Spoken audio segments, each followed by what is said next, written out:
বেগম খালেদা জিয়া ছিলেন একজন অসাম্প্রদায়িক মহিয়সী নারী বলে মন্তব্য করেন নোয়াখালী ১ সংসদীয় আসনের বিএনপির প্রার্থী ব্যারিস্টার এম মাহবুব উদ্দিন খোকন। শনিবার বিকেলে নোয়াখালীর চাটখিলের সোমপাড়া উচ্চ বিদ্যালয় মাঠে বেগম খালেদা জিয়ার আত্মার মাগফিরাত কামনায় দোয়া এবং এলাকার ১৮টি শিক্ষা প্রতিষ্ঠানের ৩০০ শিক্ষার্থীর মাঝে শিক্ষা উপকরণ বিতরণ অনুষ্ঠানে যোগ দিয়ে প্রধান অতিথির বক্তব্যে তিনি একথা বলেন। এ সময় তিনি আরও বলেন, বেগম খালেদা জিয়া একজন গৃহিণী থেকে সমাজসেবক ও রাজনীতিবিদ হয়ে ওঠার বিষয়টি পৃথিবীর ইতিহাসে বিরল। অনুষ্ঠানে উপস্থিত ছিলেন সমাজসেবক মৌসুমী জারিন, বিএনপির আহ্বায়ক অ্যাডভোকেট আবু হানিফ, সদস্য সচিব আহসানুল হক মাসুদ সহ অনেকে।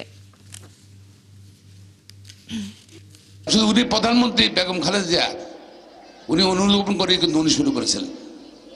শুধু কি তাই, স্কুল ফিডিং এর খাওয়ার ব্যবস্থা করছেন স্কুলে, প্রাইমারি স্কুলে, সেটা কোনো অবদান। উনি অসাম্প্রদায়িক ব্যক্তিত্ব ছিলেন। উনি বাংলাদেশ আদিবাসী রাজনীতি করতেন, শহীদ প্রেসিডেন্ট জিয়ার আদর্শ। এখানে বাংলাদেশ সবার, মুসলমানদের বাংলাদেশ, হিন্দুদের বাংলাদেশ, খ্রিস্টানদের বাংলাদেশ, বৌদ্ধদের বাংলাদেশ, উপজাতির বাংলাদেশ। বাংলাদেশ যাদের জন্ম হবে, যার বাবার নিজের জন্ম, বাবার জন্ম, দাদার জন্ম বাংলাদেশ, প্রত্যেকের সমান অধিকার, এটা কিন্তু নিশ্চিত করছেন।